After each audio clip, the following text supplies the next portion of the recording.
Cedar Point has the second most inversions of any theme park on the planet. They have an absolutely loaded coaster lineup, and so many of these amazing roller coasters have some absolutely amazing inversions. So in today's video, we're going to give these elements the spotlight and rank them up from worst to best. RCDB says that Cedar Point has 30 inversions, which is second place to Magic Mountain's 43 inversions, which, by the way, I've already made a video ranking all 43 inversions at Six Flags Magic Mountain, so you should go check that out if you have not already. But some inversions, like the Cobra Roll, like the Batwing, like the Sea Serpent Roll, have 2 inversions, but they're 1 element. So for that reason, there are only 22 slots on this list, despite the park having 30 different inversions. And of course, there are some roller coasters that have very similar inversions throughout the layout, so those will be combined into 1 spot as well.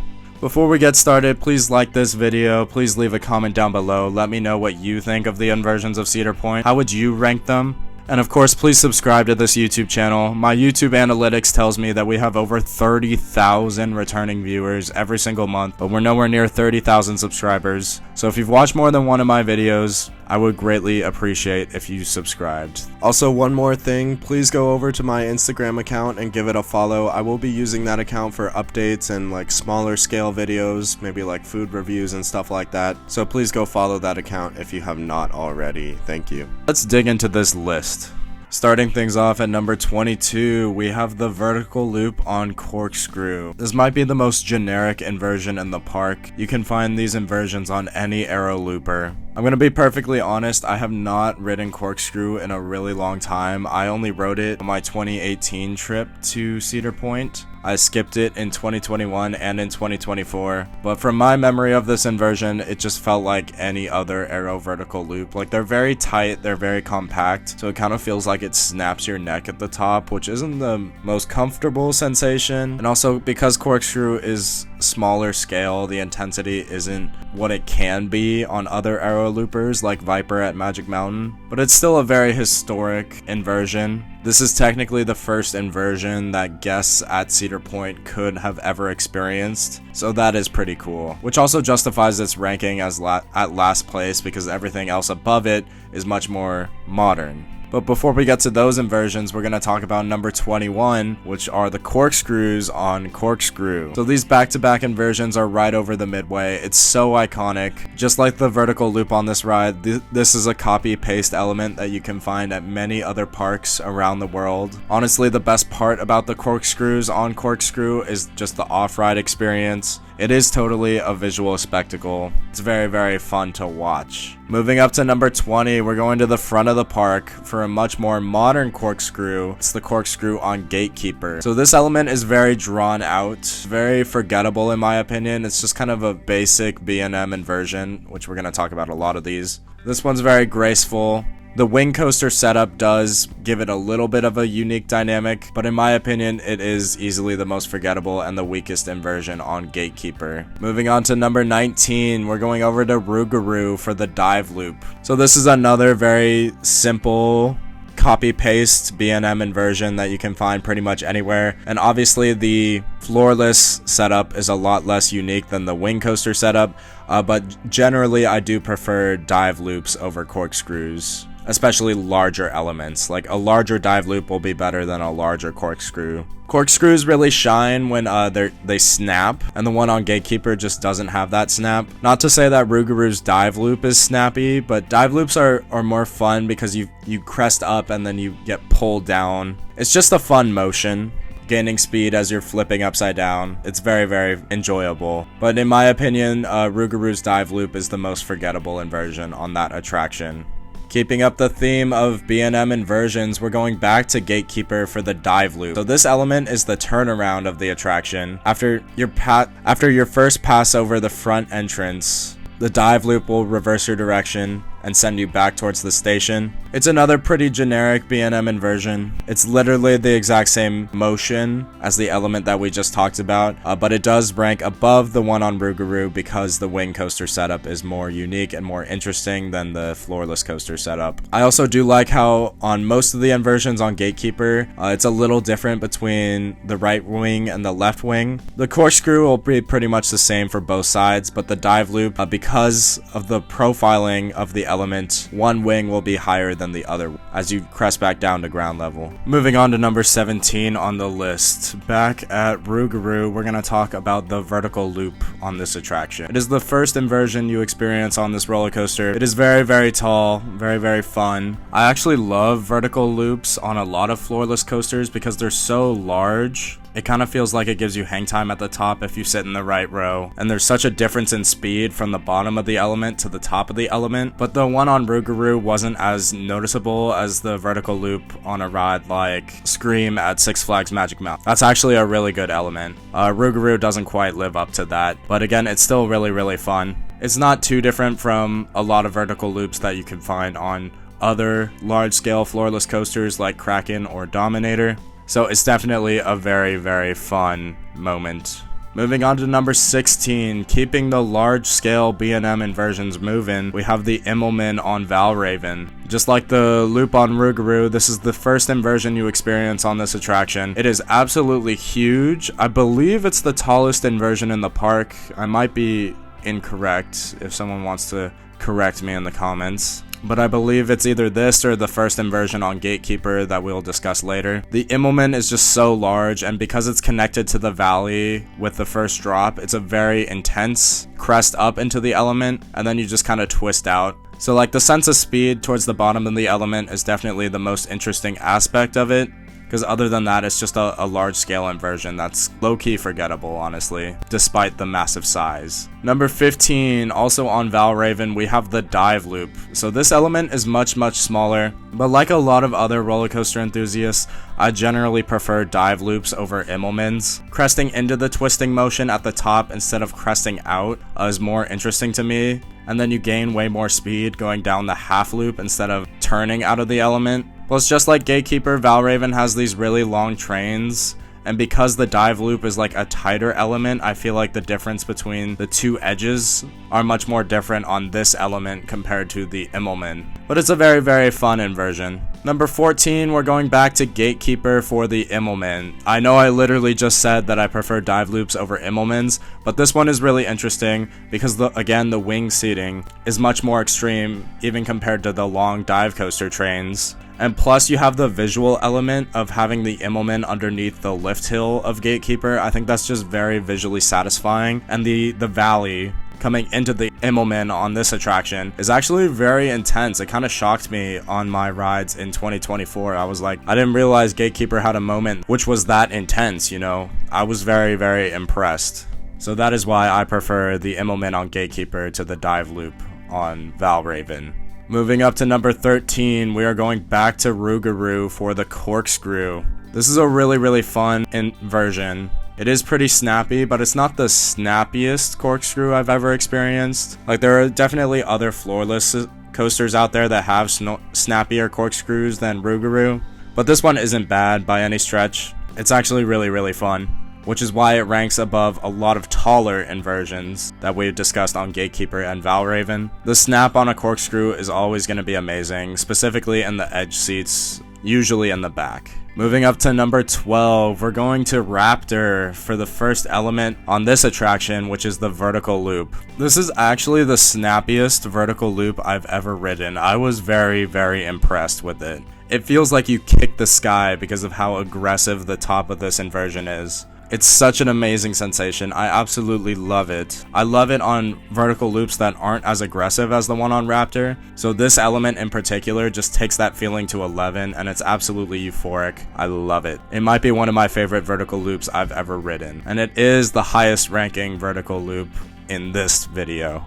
Moving up to number 11, this is the only entry on this list from Maverick. It is the horseshoe roll. So this is technically 2 inversions, but they are connected, and most people consider it one element, including Planet Coaster. The horseshoe roll gets 1 entry on this list, and the inversions themselves feel very similar, so I mean they would be right next to each other anyway. They're fast enough to not give hang time, but they're not fast enough to give whip, so it's just kind of just coast through them. They're still very fun, very breezy. It does provide diversity to the Maverick ride experience, which I do appreciate. But considering how great of a roller coaster Maverick is, it's kind of a shame that the only inversions on this attraction aren't the greatest thing ever. It probably was supposed to have an inversion that would be one of the greatest ever, but of course that did not work out. Long live the Heartline roll. Shout out Velocicoaster. Moving up to number 10, we're going back to the front of the park for Gatekeeper's Dive Drop. So this is very, very unique. It's actually the only dive drop that I've ever ridden. I do really appreciate how different this element is in the front compared to the back. Like, I think the front takes the inversion much more slowly, so for that reason I think this element is better in the front compared to the back, where you have much more momentum, so you get pulled through it more. Also, you have the dynamic of the left wing and the right wing. One side you're gonna twist upside down going towards the ground, and the other wing is gonna pull you up upside down. I think I actually prefer being pulled up into the upside down position.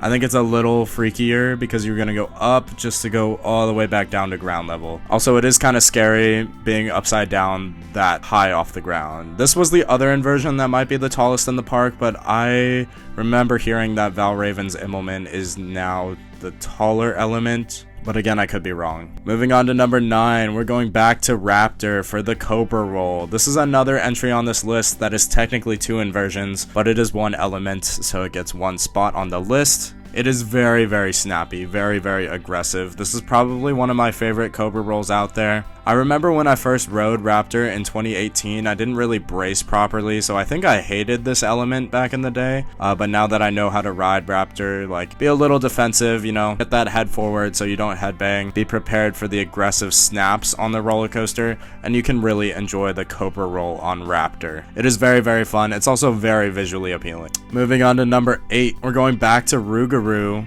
for my favorite element on that roller coaster, which is the inclined loop. This element is very, very unique because rougarou, of course, used to be a stand-up coaster, and stand-up coasters typically have inclined loops rather than floorless coasters, but it's just very forceful. The inclined loop pulls some awesome G-forces. It's very intense, very, very fun. I absolutely love it. We're going back to the dive coaster for number 7, which is the roll on valravn. This element gets discussed a lot. It kind of feels like you're moving through the element in slow motion. Like off-ride, it kind of looks proportional and generic, but when you're on the ride, you feel the train lose a lot of speed as you roll through it, which can be viewed as both a positive and a negative. Like, obviously, from a pacing perspective, it is a negative because losing speed is never good in the middle of an element, but it makes the inversion feel very, very unique.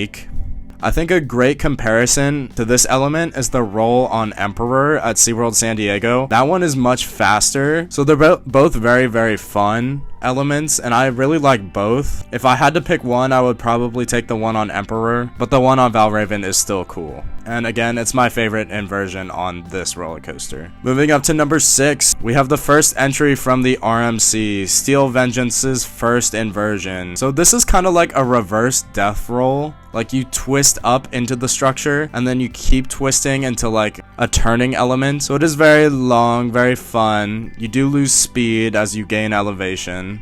So it is pretty unique because of the profiling, but I wouldn't say it's like one of the best inversions out there. But it is an RMC inversion, so the creativity is why it's up here at number 6. Moving up to number 5, we have the keyhole inversions on Gatekeeper. So these are 2 distinctly different inversions, 2 distinctly different elements, but I decided to combine them because they're very, very similar. What makes these inversions are the near misses with the keyholes. Obviously, the first one is better than the second one because you physically go through the keyholes. Like, it's insanely tight. It is kind of freaky, especially if you forget they were there. The last time I went to Cedar Point, I never went through the front entrance. So going on Gatekeeper for the first time in like 6 years, it kind of took me off guard, and it made me like these inversions way more. Near miss elements are always some of the best aspects of wing coasters, so it's really cool that Gatekeeper has such a great one, and it's utilized twice through 2 different inversions, and it's very picturesque right over that front entrance. And these are the best inversions on this attraction, in my opinion. Moving up to number 4, we have another entry with 2 inversions. It's the 2 corkscrews on Raptor. These are much more snappy than the corkscrew on rougarou. They're very aggressive, very fun. I love the sensation, and it's really cool that Raptor does it twice, because there are some B&M inverts out there that only have 1, or the corkscrews that they do have aren't that snappy. Raptor is like the king of whip, and corkscrews are typically some of the whippiest inversions you can ever experience, so this is like a match made in heaven, which is why it ranks so highly. Moving up to number 3 is the whippiest inversion on Raptor, in my opinion. It is the 0G roll. It is so fun. It dominates the midway. It's just getting whipped all the way around 360 degrees. It's beautiful, so much fun, pretty aggressive, and it is one of my favorite aspects of this attraction. It's way better than most 0G rolls on B&M inverts that I've experienced. Moving up to number 2. We have the stall on Steel Vengeance. This is a pretty unique stall because it's kind of a combination between a stall and like a diving element. Like, I think this is the most aggressive stall I've ever been on. It absolutely rips you upside down and then it rips you right back up. Like, the physical stall itself is not that long, so for that reason it's not really a typical stall.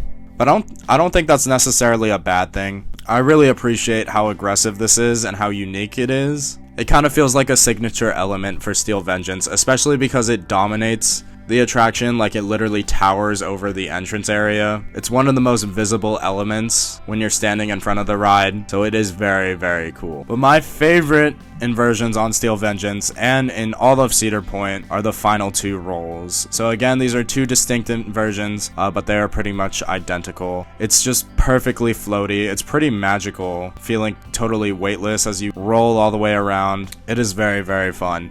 I will say though that I refuse to put my hands up going through these inversions, because one time I put my hands up and I absolutely nailed my rib cage on the side of the train. It like totally knocked the wind out of me, so I have to keep my arms down going through these 2 rolls. Plus, it's really cool going through the structure of Steel Vengeance, and both of these inversions have that dynamic. So it is very cool in my opinion. And that is every single inversion of Cedar Point ranked from worst to best. Do you agree with my opinions? Do you agree with how I ranked them? Please let me know down in the comments below. Please like this video, and of course, please subscribe to this YouTube channel. I would greatly appreciate your support. And once again, please head over to Instagram and follow the Theme Park Nerd account. I will be posting regularly from now on. Thank you so much, everybody, and I will catch you later.